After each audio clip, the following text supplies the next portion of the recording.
Hello, you sentient ball of stardust. My name is Kasey Davis. I'm a therapist, and I'm an author of the book How to Keep House While Drowning, where I talk about ways to make it a little bit easier to take care of yourself when you're overwhelmed, stressed, have mental health issues, physical health issues, or maybe you're just in a hard season of life. Maybe you're looking for a place that you can come and listen to some practical advice. This is a podcast for all of the self-help rejects. We're going to talk about skills for survival and self-kindness. And I'm going to leave the pop psychology at the door. I promise not to tell you to meditate or to journal. We're just going to give you some really insightful conversations with hopefully some practical advice. So I don't believe you need to pick yourself up by the bootstraps. I don't want you to just try harder, and I don't believe that laziness exists. So join me over on Struggle Care, where we can find compassionate solutions that help us function a little bit better.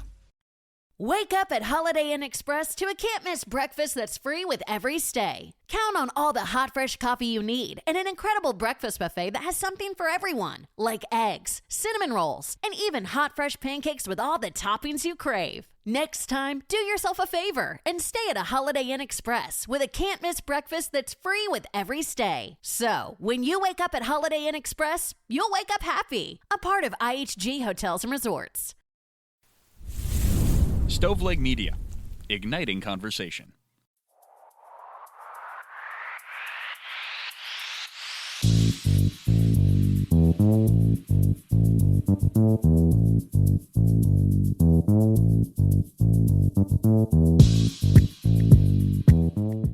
Hey guys, how's it going? It is me, your girl, your host, Elena Grace. And you're listening to another episode of I've Been Thinking.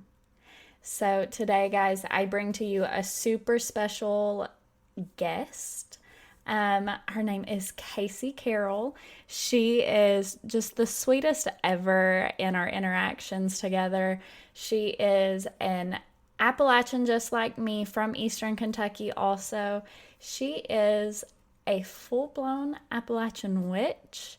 And she is also pretty big on TikTok, which is really cool. So, Kasey, say hello. Hi, guys. I hope everyone's doing really well. I'm super excited. Oh, I'm so excited. So, we're recording this super ahead of time. But this is going to be coming out, I'm not exactly sure when, but towards the fall. So, this will be kind of getting us all in the mood for spooky season, which I love. Spooky. It's my favorite time of the year. I was actually born in October, so oh my gosh, it. Perfect.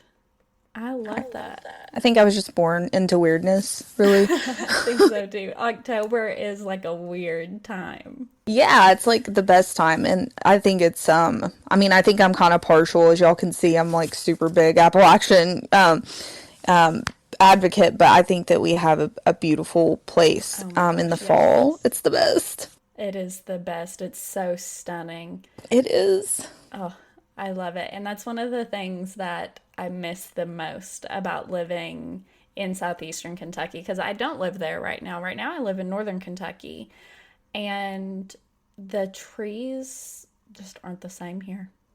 Oh man, what a bummer. You need to come to Eastern Kentucky. We have we have the Foothill Mountains, and it's just absolutely gorgeous here. Yeah. Yeah. I do need to come over there. You're in Ashland, right? Yeah, Ashland, Kentucky. That's where I have my little store, Blood Moon Goddesses in Ashland, Kentucky. Come check us out. I have my little store there. It's kind of nestled out in the middle of nowhere right now, but we're hoping to change that soon. We've had a lot of growth recently, so just keep on the lookout. Yeah. Yeah, that's really exciting. I love watching small towns grow and like not necessarily giving up their small town character, but growing and doing new things.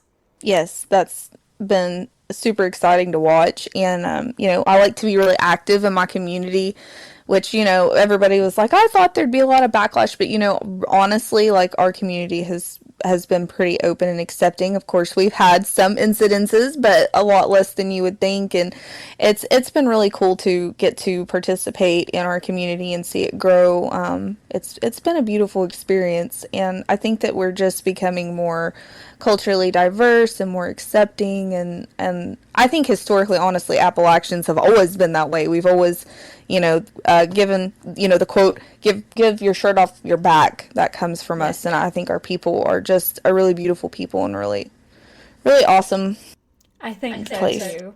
Yeah. I mean, yeah, I've been thinking about that a lot lately, just about how diverse Appalachia truly is.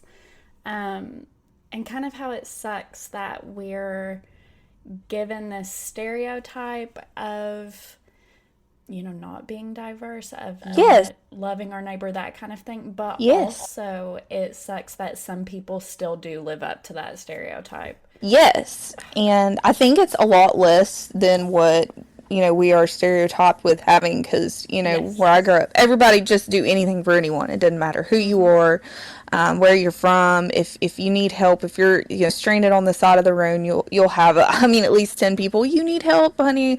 Are you hungry? What do you need? That's always been our reality here, and hopefully we can break away from those stigmas and those stereotypes, because we've always really been historically very accepting and loving people. You're absolutely right. And I mean, we come from an absolute melting pot. And that is how Appalachian witchcraft in a lot of ways developed, is because we Yes. have our Scottish and Irish ancestors who brought a lot of their traditions. Then over the centuries, that mixed with Native American culture and their mythologies and their versions of witchcraft. And so it's amazing. And then we have Africans who came into the area and they introduced it's just so cool how it's all come together. And that, the Melungeon people where I live, the Eastern Kentucky, my husband is Melungeon, part Melungeon. Yeah. So he has all of that background, because that's exactly what that was. It was a Scotch-Irish, indigenous, and the African people, and that's exactly what Melungeon culture is. And I think it is just an absolutely beautiful and amazing thing to read about, and how all of those things kind of merge together to make this, special thing. And a lot of our Appalachian witchcraft traditions do come from those practices kind of merging together and to become one thing, and it's pretty amazing, really. Yeah, I think so too. It's really, really cool, honestly, to look back and see how it all came together. But I also really love seeing how it's been passed down through the generations, and how it's really not perceived as witchcraft. Yes. Yeah, and that gets into things like, I think everyone I knew in my holler was like, if your baby has thrush, you need to go to a seventh son of a seventh son and have them blow in the mouth, things like that. My husband had asthma as a baby, and they cut a sourwood stick in the woods, and whenever he outgrew the sourwood stick, his asthma was gone. And we've all grown up with these traditions, which may not be familiar to other people, but to us, this is just common knowledge. But you never think of it as being, because we are from a place that has a very religious background. We weren't taught that, oh, this is witchcraft. But whenever you're coming out of that religious background, and you're starting to dig deeper into other things, you're thinking, well, that's kind of interesting. I grew up with all these things, never thinking, oh my gosh, this is witchcraft. Yeah, you're exactly right. And it is that religious overtone that they kind of smudge it. Yeah. And they're like, oh no, this is just, it's what's the word? An old wives' tale. That's wives' tale. Yeah, an Old wives' tale. Yeah, and they're like, oh no, it's just an old wives' tale. Sometimes it works, sometimes it doesn't, or it's a folk remedy or whatever. It's not the vestiges of witchcraft. Yes, but exactly. is. But it absolutely is. Yeah. Because I grew up, and my mom, her side of the family, my family is generationally from this area. From my mom's side of the family is from Greenup County, Kentucky. And my great grandfather owned a general store in Greenup County, but people would also come to his general store for him to heal them.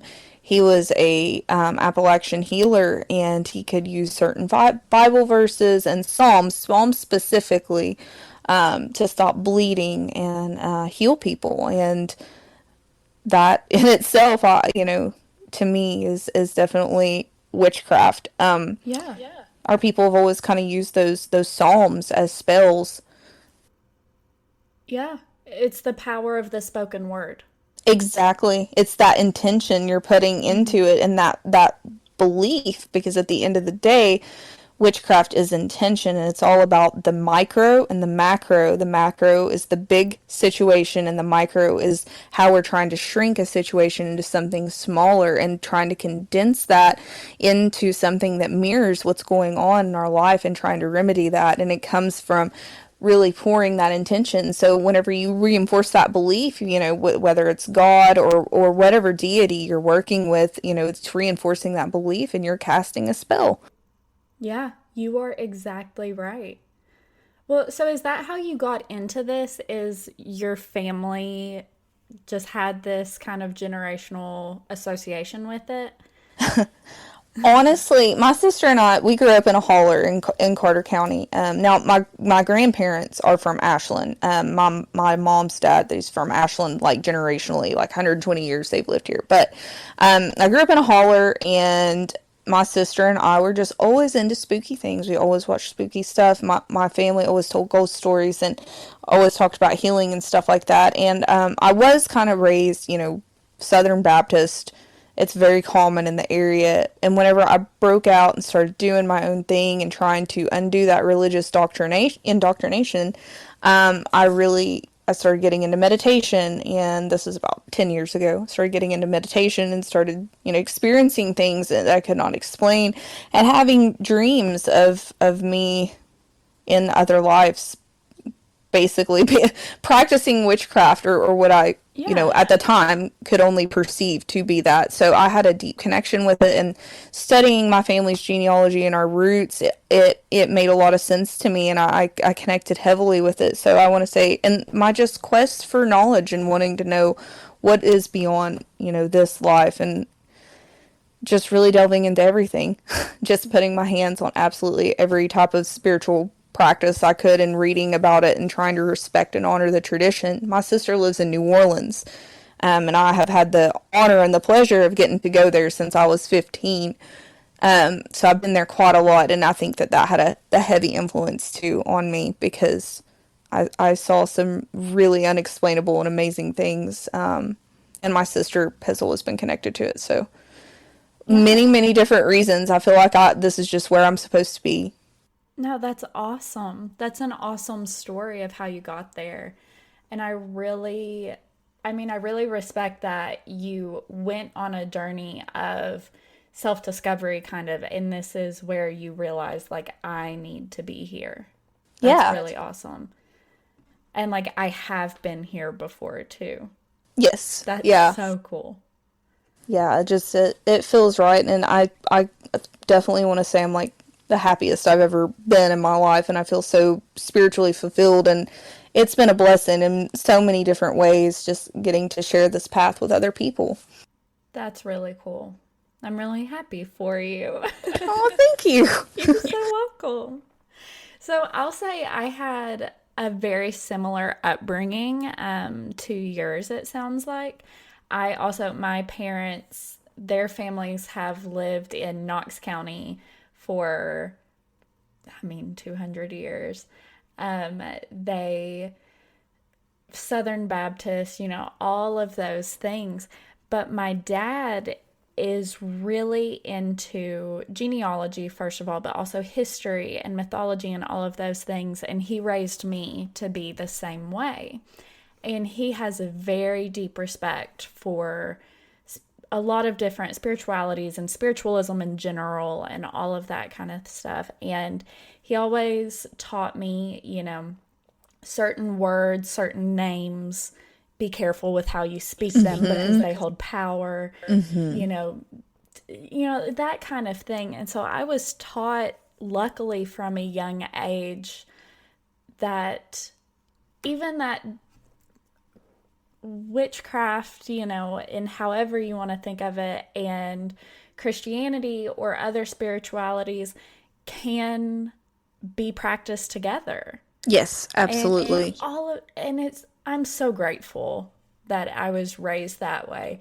But now as I get older, even, I realize all of the ways that I have seen it practiced in my family.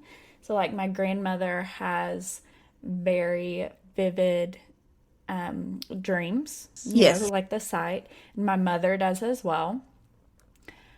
She knew, this is actually a really funny story, but her best friend came to her one day and said, Karen, my mom's name is Karen. She said, Karen, you won't believe it. And my mom's like, yeah, your boyfriend proposed to you. And she was like, well, how'd you know that? Did my mom tell you? And she's like, no, I just knew. Go on. She's like, well, we chose a date. And my mom's like, oh, May 30th or whatever it was. And she's like, are you sure my mom didn't tell you this already? My mom's like, no, I dreamed it last night. You're good. I mean, my whole life she's done things like this, and it's just totally normal. My dad's always kind of been frustrated with her because he thinks that she doesn't embrace it enough. Right. Yes. Yeah. And then, I have little bits of it too. Like I called my mom just this morning and I was like, hey, is everything okay? I had a bad feeling last night. She was like, no, actually your grandmother's best friend is like not doing really well. And I'm like, there it is. That makes sense. I believe it runs in our veins. I feel like so many of our people around here, I don't know what it is. I don't know if you want to call it mountain juju. I don't know what you want to call it, but we have there's something very sacred and special about these hills, and I can't reiterate that enough. There's so many people that have the gift of sight, and as my family, they always told me growing up, you have the gift of discernment, meaning I just knew stuff about people and could tell, read their energy basically. But honey, you have the gift of discernment. I always heard that. There's so much of that here, and it's just generational, and it just runs so deep. And I think a lot of families too, they have their own little recipe book. If you were ever gifted, and this is some Granny Witch stuff, if you were ever gifted like a recipe book, a cookbook, basically, if you'll notice, I have one that's really old, and it has like healing remedies. For instance, honey wraps that go on your chest whenever your baby has croup or whatever. You put honey and mustard to, when they used to say, draw it out. Yep. And recipe books had things like that. They had psalms in them. They had words to heal, what you do, different rituals before weddings and babies being born, and all of these different blessings and things like that. And I think that's very specific to our area, and I think it's special. I think so too.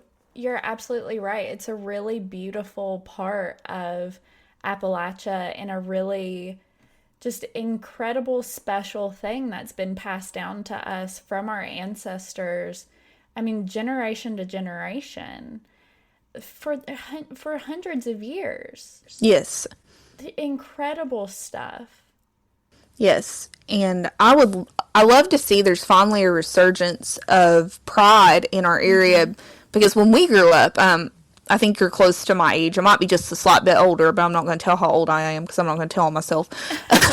But I think we grew up going to things like fall festivals and sorghum festivals. But what we didn't realize is how special that was, because that's not just a festival for you to go have fun at. That's about you to learn about your heritage. And these things are kind of dying, because I think where our generation kind of grew up, just the beginnings of the internet and TV, we were made to feel ashamed of our area. I remember when I moved to Lexington, the shame I felt with my accent, and just having to code switch, meaning, you change your dialect. Instead of saying dialect, like I am now, you'd say dialect, and not saying pop, saying soda, just things like this. That way it wouldn't because people would look at you different and look down on you. But I think it's important that we connect back to these roots and start, teaching our children to be proud of where they're from and reconnecting with that, because it's sacred and it's important. It's our heritage, and to not be ashamed of where we're from. Yeah, you're absolutely right. I always think a friend of my mom's who went to our church, his daughter came in to visit she lived out like on the West Coast or something, and she came in to visit one time, her dad, and she came to church with him, right? And she's talking to my mom, and I just so happened to not be there that day. And she said, you make sure that you tell your daughter, no matter where she goes, no matter what she does, do not water down her accent, because that is a part of her.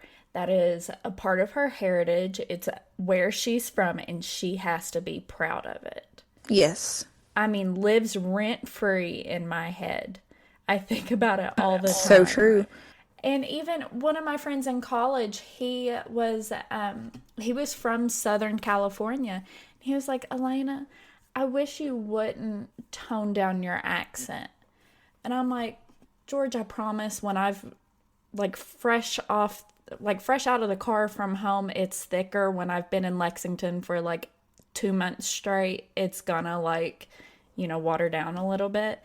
Yes. But he was like, your accent is important. Don't let it go. And those things have been really important to me, because it was reminders, and it was like validation in a lot of ways. So I try really hard to focus on loving and highlighting and being an advocate for my heritage and for Appalachia.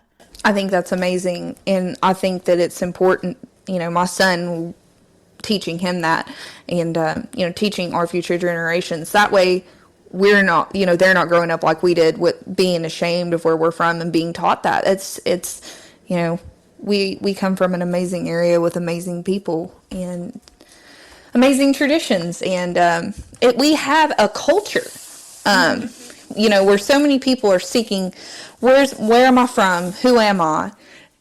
If you're from Appalachian, you have an amazing culture. If you just dig a little, and if you'll think back to those festivals you went to when you were little, I think we need to bring all that stuff back, because I think it's very educational for kids. Think so too. Yeah, I would love to see that come back. Oh, I love it. The one in my hometown is still going really strong. It's the Daniel Boone Festival in Yes. Yeah.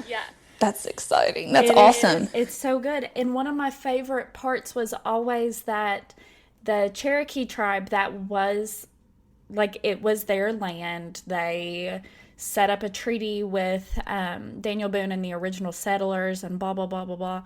They come visit every year. And they re-sign they re-sign a treaty, and it's this big, thing, and it's just really cute that they do that. They renew it every year, and they dance, and they share that part of our heritage with us and teach us these parts of our history that aren't Eurocentric. And that's so important. Really cool. Yeah. And people don't realize there is a huge movement going on with Appalachia. We're intersectional. We're very, very intersectional culture. And there's a whole intersection of, people from the African Americans that are African American Appalachians, and there's a movement going on about that, and the Melungeons, and I just think it's fascinating that our heritage spans across so many different cultures, and so many different cultures came together to create our traditions, which are very steeped in mysticism, and that's why. That's why. It's exactly why. And that actually reminds me, Eastern Kentucky, our foothills, they were sacred to the Cherokee and the Shawnee. They were hunting grounds. Yes. And they were mostly places where they said, we don't live there because it's super sacred. Yes. We live elsewhere. We go there to visit and to worship and to hunt. And I think that that just has so much to do with the magic, first of all, that we experience living there, because it's a magical place to live. It truly is. If you've ever gone hiking in eastern Kentucky or just Kentucky in general, there's this energy and this vibration that just resonates. It feels ancient, It does. but it feels like something else other than just the land and the earth. It almost is like she has her own, like she as her herself. I call her she, but is her own goddess and her own entity that she just lives and breathes, and it's this very maternal, mystical energy. And when you're walking around, like, you can feel it. It's almost like you can feel the hills breathing. Yeah, I love that. That's a very eloquent explanation of how it feels. I, you're welcome. I have been to some incredible places around the world, and I always say, first of all, that Eastern Kentucky is my favorite. It's the most beautiful, all of that. But I've been places where I feel ancient energies, Yes. and Eastern Kentucky is one. Yeah, it's truly amazing. If you ever get a chance, I highly suggest go visit Carter Caves. That's where I'm from originally. It's Carter County. I live in a little holler. I come from a little holler called Taylor Hollow up in Carter County, Kentucky, and I literally had to walk up and down a holler to get to my bus every day, almost a mile. That sounds like I'm an old coot, but it's the truth. It's so far up there, yeah, so far up there. But I wouldn't change it. It made me who I am. I know, me too. I'm from Stinking Creek. Oh, I love that. Yeah, so imagine That's all so the Kentucky. jokes, Yes. especially when I got to college. Like, in Knox County, it was just like whatever.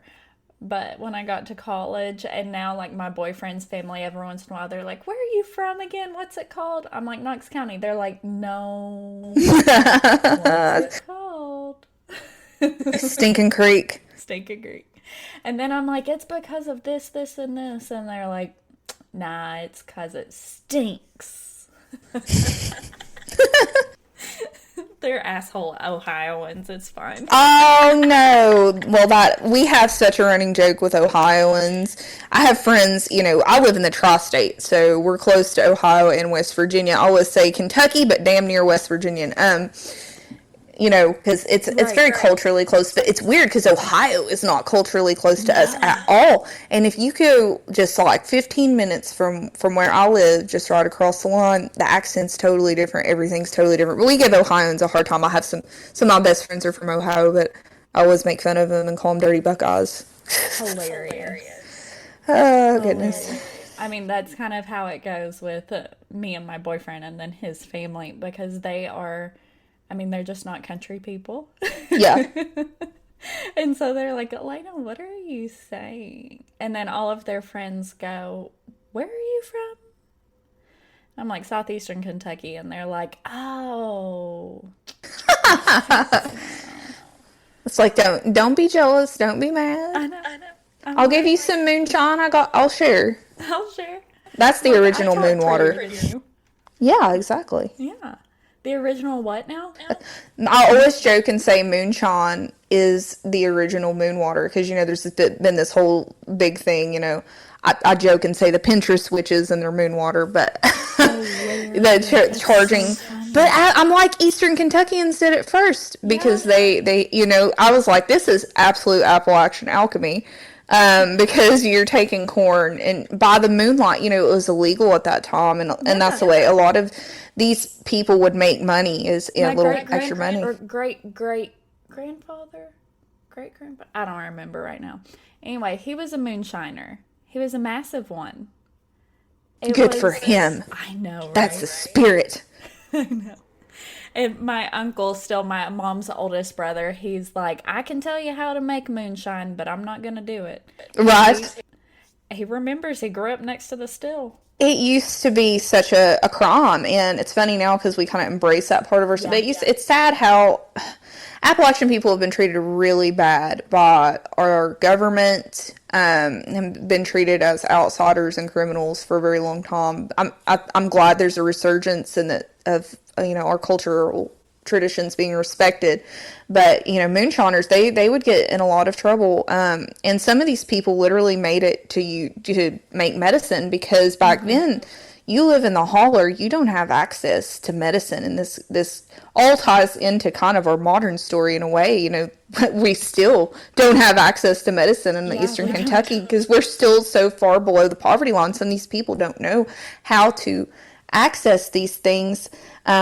It's there's so much we can get into with this story, but they would take that moonshine and make things like tinctures from the plants and the medicines around us, and that was Appalachian medicine. It was so important, but that it was a dangerous game. You go to jail, you get shot, all kinds of different things. Our people have not had it easy. No. And two, when you lost your job at the coal mines, because coal mines had just taken everything that they wanted to take and left, and you still had a family to take care of. Where else was there to go? You're in a rural area, Yeah. So you had to make money. You're absolutely right. And I think that ties back too into our original conversation on witchcraft, is moonshine and all of these illegal things that our grandfathers and great-grandfathers and grandmothers did. They came a lot from their ancestors and from their magics and their, trying to make up for what we didn't have. Yes. And I think that is the original Appalachian magic, and Appalachian alchemy is being able to turn nothing into something. Yeah. And it's not, you may not have the best of everything, but you make the best of everything. You make the best of it, yeah. And I have to wonder if that sacred magic land didn't seep into us, if some of that magic didn't come into us and make maybe some of it, probably some of us more than others, just by virtue of how people are, being open versus not. Yes. But come into us and make us more able to do some of these things. I definitely think so. Yeah. I think that magic also resonates, that sacred energy. I think too, people don't underestimate the amount of pagans and witches and occult practitioners in our area. People are like, how does your store stand in Little Eastern Kentucky? I'm like, oh honey, you have no idea. Yeah, I think that these mountains are full of wisdom, and they're just whispering to people constantly, like, wake up, go search this out, seek this out. I belong to an alchemist, oh my goodness, I can't talk. I've said alchemist too many times in a row. I belong to an alchemical church that's local, called the Orthodox Order of the Seven Sovereign Rights, and people are just mind blown that exists. It's a legitimate 501(c)(3) here in Kentucky, so it's a recognized church, and that's something we're trying to grow and foster in our area, because it's a beautiful practice. Yeah, it really is. That's really awesome.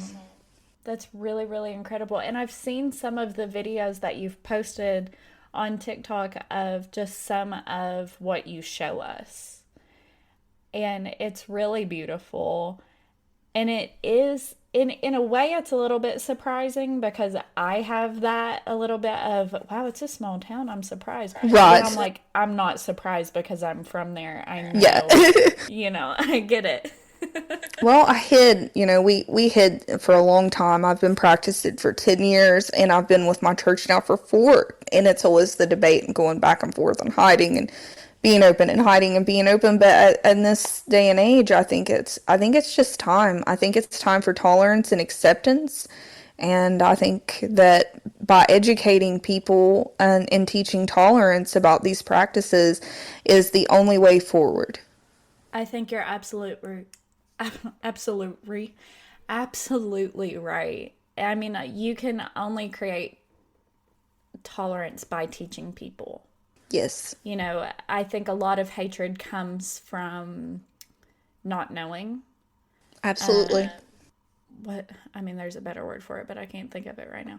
But a lot of hatred comes from not knowing and not understanding. So by being an advocate for not only Appalachia on the macro level, you're an advocate for understanding that Appalachia is a beautiful, multifaceted, multicultural place, but you're also an advocate for your spirituality and your practices. And that's really cool. I think that you're going to raise a lot of awareness and education using your platforms.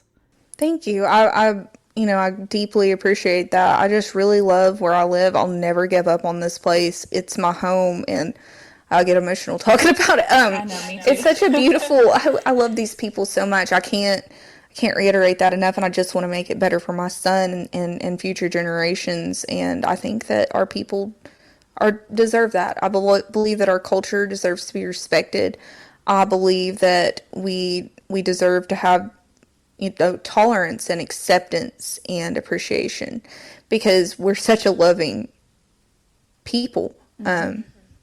So yeah, that's really just what it's all about for me. And, with some things, I think diffusing certain things with humor are the best way, because people are like, oh my God, you're so funny. I'm like, well, humor is kind of, it's one of my things, and it's the way we can connect with people. Right. I do the same thing.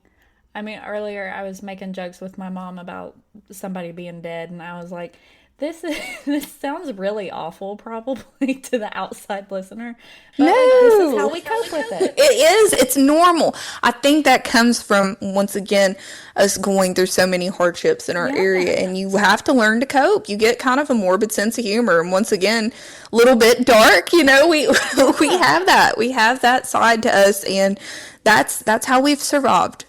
It absolutely is. I mean, it has been brutal for our ancestors and even our grandparents and our parents and us to an extent. And yeah, it's just a part of us that clawing our way out, morbid sense of humor, always trying to make the best of it. You're absolutely right. That's a part of our culture. And I think it's a little bit of a, like our consciousness, our shared consciousness as Appalachians, and being passed down from our ancestors, we get that. Absolutely. Yeah, and that's something I hope we can share with the world, really. Yeah. You're absolutely right. Well, Kasey, this has been an awesome conversation. Thank you so much for coming on. You're so welcome. It was absolute pleasure to do this for me, and I had a great time. Glad. Oh, I hope so. And I hope the listeners enjoy this too. I think they will. Go ahead and plug yourself. Tell us where we can find you. Yeah, absolutely. So you can find me on Facebook with my business. It's Blood Moon Goddesses, and it's Blood Moon Goddesses Apothecary and Spiritual Services on Facebook, but you can just look up Blood Moon Goddesses because that's a mouthful.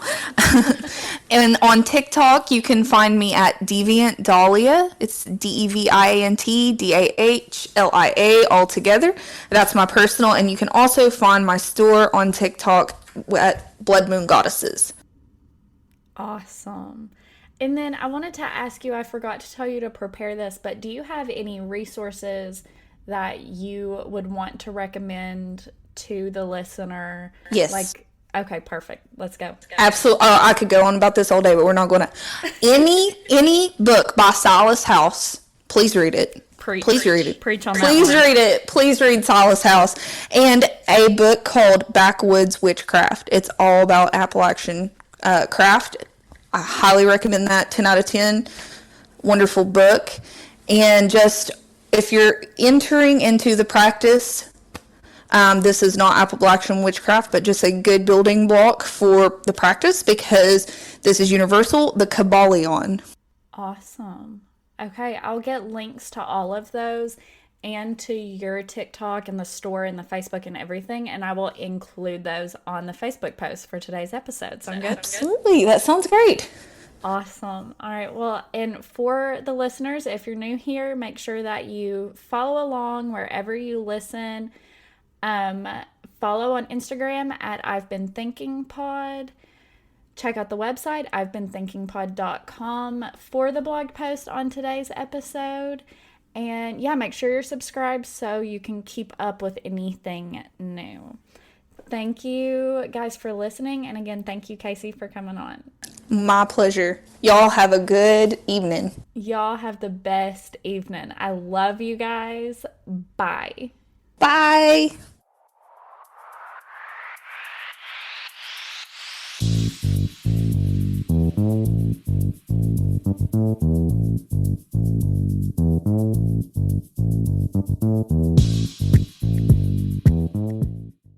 Hello, you sentient ball of stardust. My name is Kasey Davis. I'm a therapist and I'm an author of the book How to Keep House While Drowning, where I talk about ways to make it a little bit easier to take care of yourself when you're overwhelmed, stressed, have mental health issues, physical health issues, or maybe you're just in a hard season of life. Maybe you're looking for a place that you can come and listen to some practical advice. This is a podcast for all of the self-help rejects. We're going to talk about skills for survival and self-kindness. And I'm going to leave the pop psychology at the door. I promise not to tell you to meditate or to journal. We're just going to give you some really insightful conversations with hopefully some practical advice. So I don't believe you need to pick yourself up by the bootstraps. I don't want you to just try harder, and I don't believe that laziness exists. So join me over on Struggle Care, where we can find compassionate solutions that help us function a little bit better. Wake up at Holiday Inn Express to a can't-miss breakfast that's free with every stay. Count on all the hot, fresh coffee you need and an incredible breakfast buffet that has something for everyone, like eggs, cinnamon rolls, and even hot, fresh pancakes with all the toppings you crave. Next time, do yourself a favor and stay at a Holiday Inn Express with a can't-miss breakfast that's free with every stay. So, when you wake up at Holiday Inn Express, you'll wake up happy, a part of IHG Hotels and Resorts.